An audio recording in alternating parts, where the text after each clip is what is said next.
1969, and he was at a lake called Orange Lake in McIntosh, Florida. And when I met him, there were about 7 or 8 guys that were on this fishing trip with him, fishing Orange Lake. And I found out later that they were all writers from national magazines like Outdoor Life, Sports Afield, and they had tagged along with Buck to have this little fishing trip. And I was amazed that when they were sitting in the diner at night having a little something to eat, when he opened his mouth, these guys it was like the old E.F. Hutton thing. I mean, everybody just stopped and hung on every word he had to say. So I was pretty impressed with him when I first met him, but at the same time, I had been fishing the same lake that they were fishing for 3 days on just a little vacation, and I hadn't caught the first 12-inch fish. And these fellows that were these writers that were with Buck sitting at the table, and they were laughing and joking about, how many 10-pounders they had caught. And when I found out they were fishing that same lake, I was, kind of intrigued. And fortunately for me, after I broke into the conversation and asked them to share a little with me, Buck felt sorry for me and found out I'd been fishing the lake for 3 or 4 days, hadn't caught a fish, and he said, "You come down here the next morning, go out and fish with him." And he'd show me how to catch fish in this lake. Well, Orange Lake is about 20,000 acre Florida type lake, just a big bowl. And it's rimmed with lily pads all the way around the lake, of course, which is where I was spending all my time, till I was introduced to Buck. So he takes me out, and we're driving across the lake the next morning at daybreak. And we're in the middle of the lake, and he shuts the engine off. I thought we were crossing from one side of the lily pads to the other side, some magical little place, And we stopped dead center in the middle of this lake, and I'm looking, you can barely see the shorelines in any direction. And he just shut the motor off, and he looked up at me, and never forget this, and it all had such an impact on me because as I found out later, of course, the importance of everything he said, and then just in the 5-minute period. But he stopped the engine. It was dead silent out there, and I'm looking for, is there some stumps out here? Somebody buried some Christmas trees, same old stupid thinking. And he said to me, first thing, he says, "You've got to understand, or nothing else I ever say is going to make any sense to you, but you got to understand this first, and don't ever forget it. Deep water is the home of the fish." Now, when he started into this little 5-minute, education of mine, I had no idea until later on just how important and how dead on, that it all was. And he said, even in Florida, people think, well, I make that statement, deep water's a home of the fish. 90 to 95% of all big fish, they school together, and they live in and spend 90 to 95% of their entire adult life somewhere in deep water. And given the depth of water to be available, if there's 30, 35 feet for a large amount past, that's where he's going to spend most of his adult life, period. End of story. He said, but in Florida, the guys always say, well, there's no deep water here. Well, that's not true. There is some. But when you are limited in depth, he said, there is a cutoff. And that cutoff, don't ever forget this, will be 8 to 10 feet. He said, if there's water deeper than 8 to 10 feet, the school of fish will always take that deep water home area. And I put it this way. It's either the deepest water in the lake or the deepest water in an area of the lake, or in the case of some Florida lakes, the deepest water available. But the fish will be living in deep water. And he said, I shut the motor off here for a reason. We're sitting in an area of this lake that's 14 feet deep. And he said, it's a slot of water with shallower water all the way around it. And this slot runs for about a mile. And it's only about 75 yards wide, but it's 14 foot deep and surrounded by 8 foot flats. He said, all the fish in the lake are right here. And I'm looking around. I can't see anything but water. I can't see, there's no target to throw to, which is, of course, what I had been brought up on. And the rest, they say, it was history, because he had my attention, but I still couldn't make any real sense out of it. He said, now, fortunately, once or twice on a normal fishing day, fish become active and they will move out of this deep water area. And again, fortunately for us, these movements or these active periods during a day normally happens once or twice on a normal fishing day.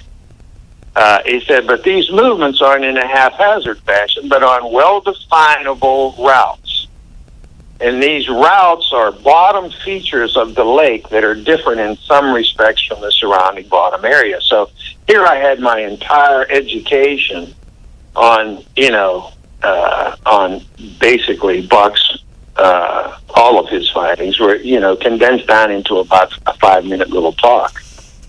And he said, now in Florida, and of course he told me he defined these features as structure. He said, now in Florida, there isn't the typical types of structure that we have in other parts of the country. And he was talking, of course, about bars and humps and saddles and all of the different man-made structures and so on and so forth. But he said in Florida, you have basically lakes that are sort of like a bathtub.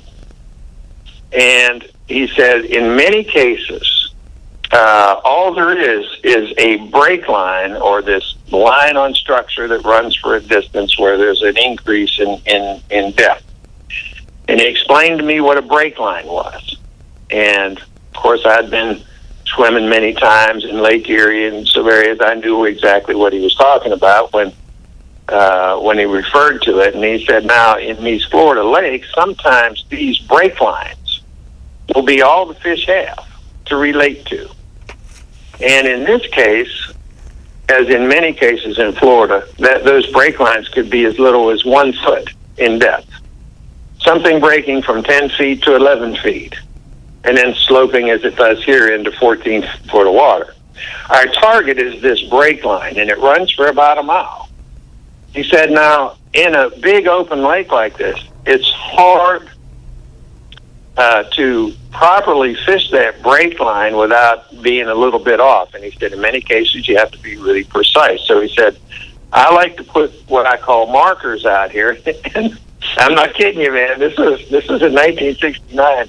His markers were gallon milk jugs tied with string, and just regular string, and on the end of that string were railroad ties. Those were his markers. And he turned this little meter on and was going back and forth across the slot up over the break line, of course, and he would remove that marker about 10 feet away from where he actually wanted to fish. And he threw these big milk jugs out there, and we stretched about 8 of them down across this mile of area that we were going to fish. And I was just sort of sitting there keeping my mouth shut thinking, what in the world? I couldn't relate it to anything I'd ever done in fishing. And then he popped out one of his little trolling rods on me and said, put that stuff that you got in the bottom of the boat, and I don't ever want to see it again. I said, okay.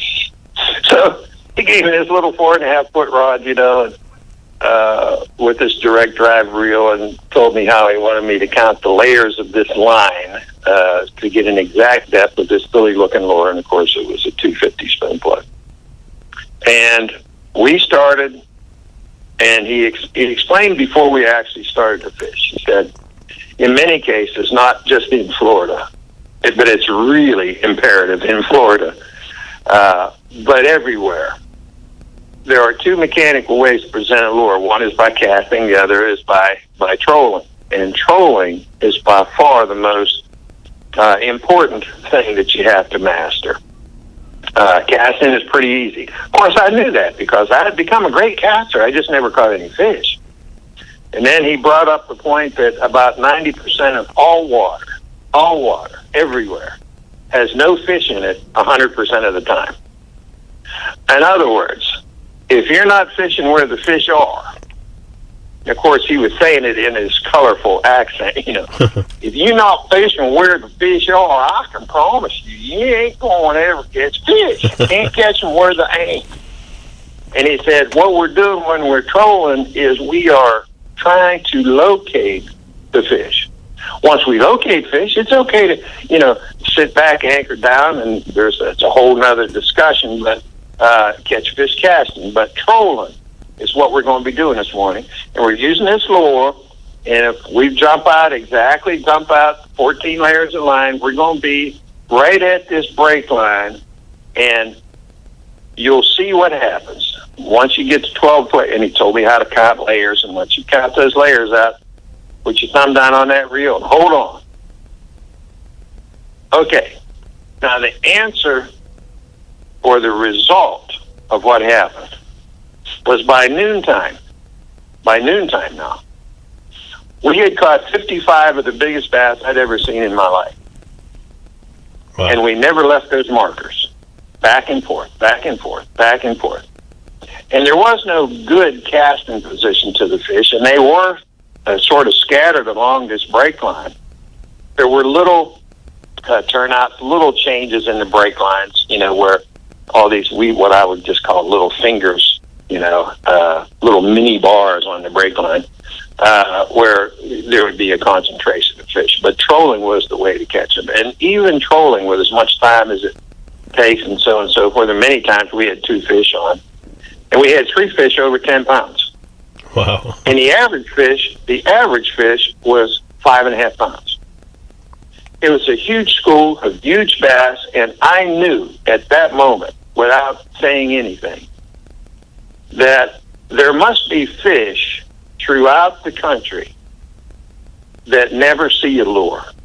This guy just proved it to me. I promise you, those fish hadn't seen a lure ever in their life. Not that they'd know what a lure was when they saw one, but the point is, no one was touching those fish.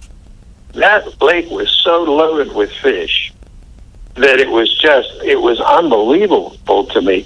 And not only that, there was the last schooling size, school fish. There was hundreds of them. You just on and on and on and on. So all the discussion the night before about all the fish these guys were catching over a 3-4 days period obviously wasn't a story. It was all true.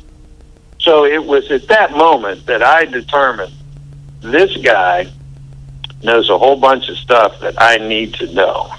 And if I could learn it, I could probably change the entire, psyche of all the fishermen in this country.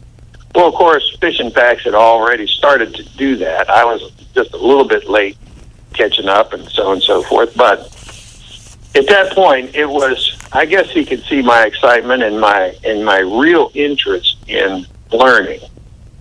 Because I realized that everything he had told me and what allowed that guy to reach those fish in such what I considered such a simple, after he explained it, a simple operation that took no more than, basically a half hour, and he was on, hundreds of huge big fish and catching them. So I realized that it was not an accident. That wasn't something that you just happen across. So I think he had this, fortunately for me, he had this idea that I had a real interest in learning. And I think